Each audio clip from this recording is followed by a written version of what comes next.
This is the Corner Club, the bar that Kaylee and Maddie went to before they were slain.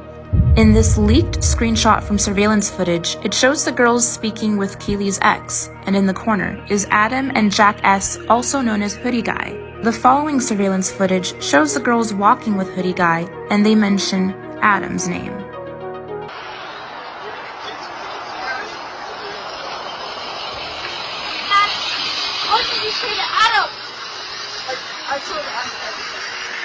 There is speculation and scrutiny all over the internet whether or not the girls were speaking with Kaylee's ex, Jack Decor.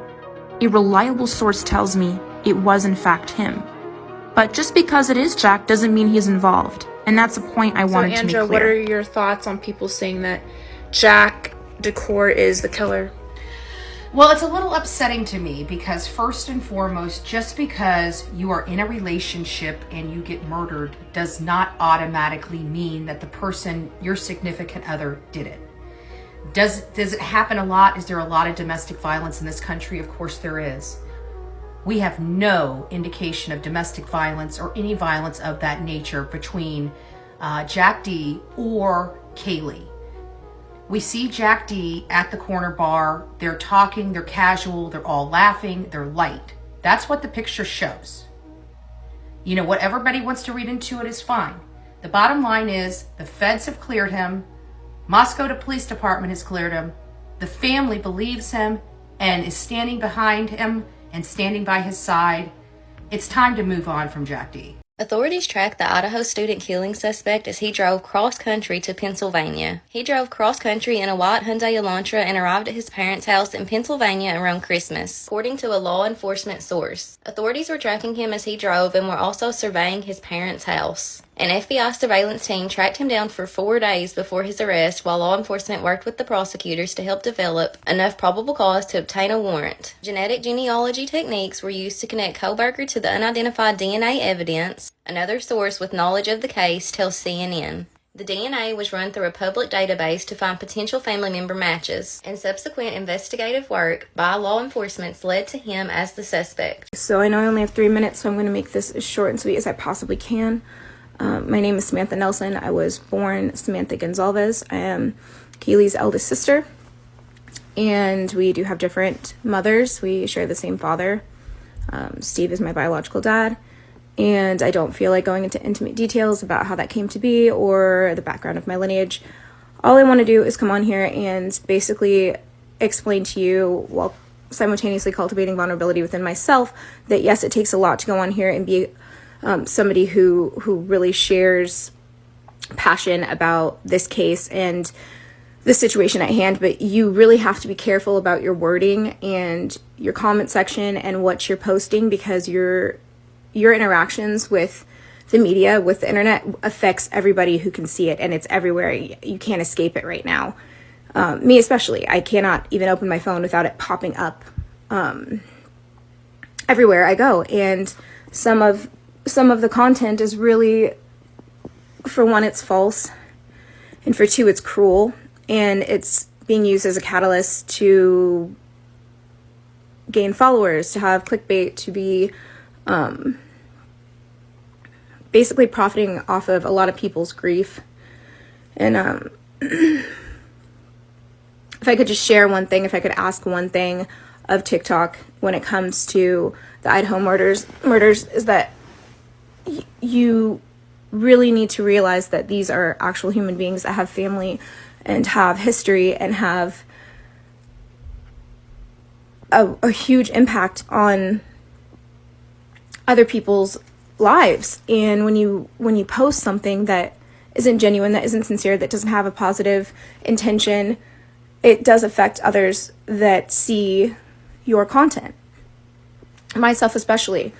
And it's haunting me. Like, I go on here and I've tried to share my story and my take on things and just process aloud and use this as a means to find community. And I do think bringing awareness to it is critical, but there's a way to go about it. There's a time and a place. And I just really welcome everyone on here to remember that whoever you're speaking to on the other side of the screen is a real person, typically, and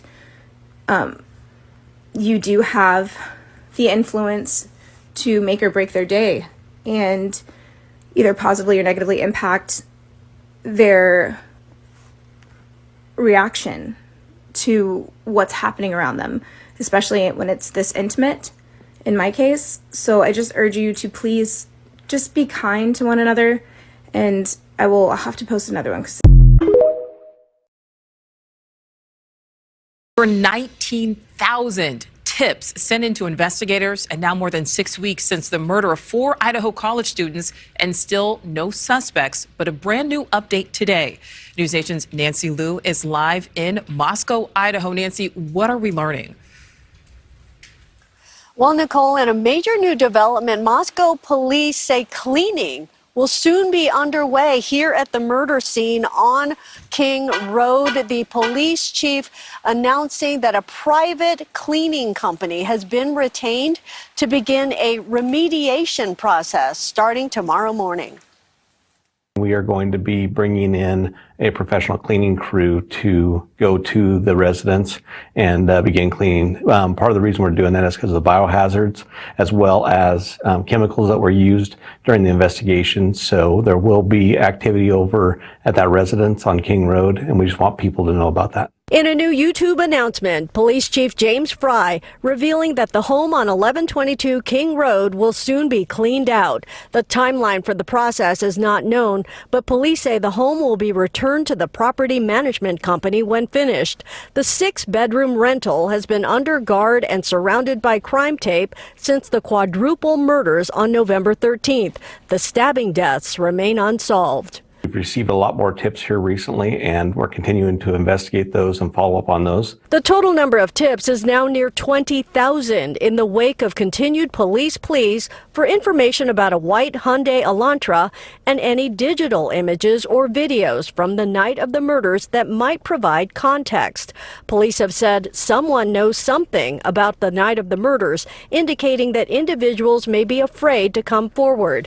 The remediation of the scene comes over 6 weeks since the deaths of Kaylee Gonsalves, Maddie Mogan, Ethan Chapin, and Xana Kernodle. On December 7th, the chief and others removed many of the victims' personal belongings for return to their families. Now, police continue to stress that no suspects have been identified, but speculation abounds since there is still no reward offered in this case. Meantime, the future fate of this property is not yet known. Nicole? Yeah, still so many questions here. Okay, Nancy, thank you. The police chief said some of the 19,000 tips that police received were integral to arresting Kohberger, but declined to say when he became a suspect or what brought him to their attention. Forensic analysis allegedly linked Kohberger to the crime scene in Idaho. FBI agents had conducted surveillance operations on Kohberger in Pennsylvania, tracking his movements on the days before he was taken into custody. Fry said that it was a fairly sleepless couple nights leading up to Kohberger's arrest. At around 1:30 a.m. local time on the 30th of December, local police, a specialized team of state troopers, and FBI swooped on a home in Albrightsville, Pennsylvania, near ski resorts in the Pocono Mountains.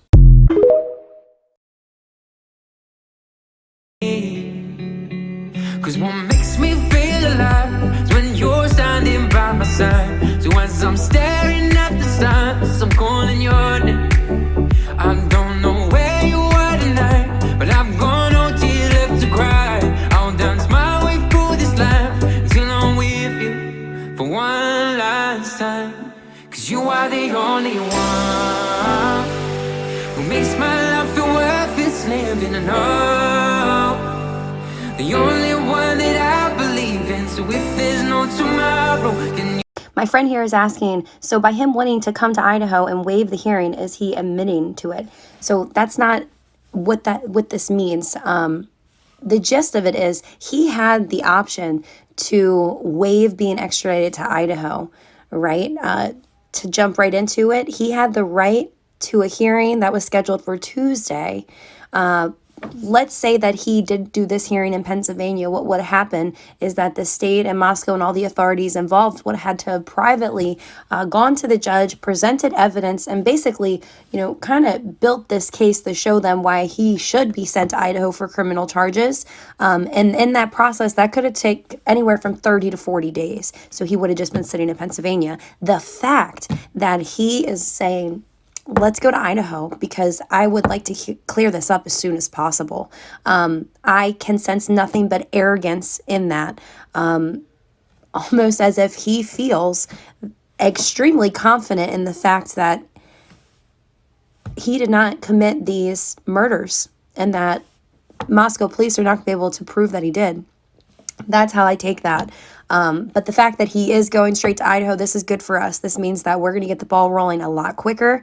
This is going to start moving into a case, a court case, meaning a jury presenting evidence. And this is where publicly we're going to start to see from this all of the evidence and information that we don't know that they have been holding very closely. And earlier I shared a video about how they had been trailing him. They've been watching his parents' house. So we saw that they're saying that they have the DNA attached to the crime scene. And I'm sure that they have much more in-depth detail with that and more things with that. And the fact that they just got the car, the white Hyundai Elantra, Nancy Grace had brought up a great point that it doesn't matter how much bleach you use to get rid of blood or to clean.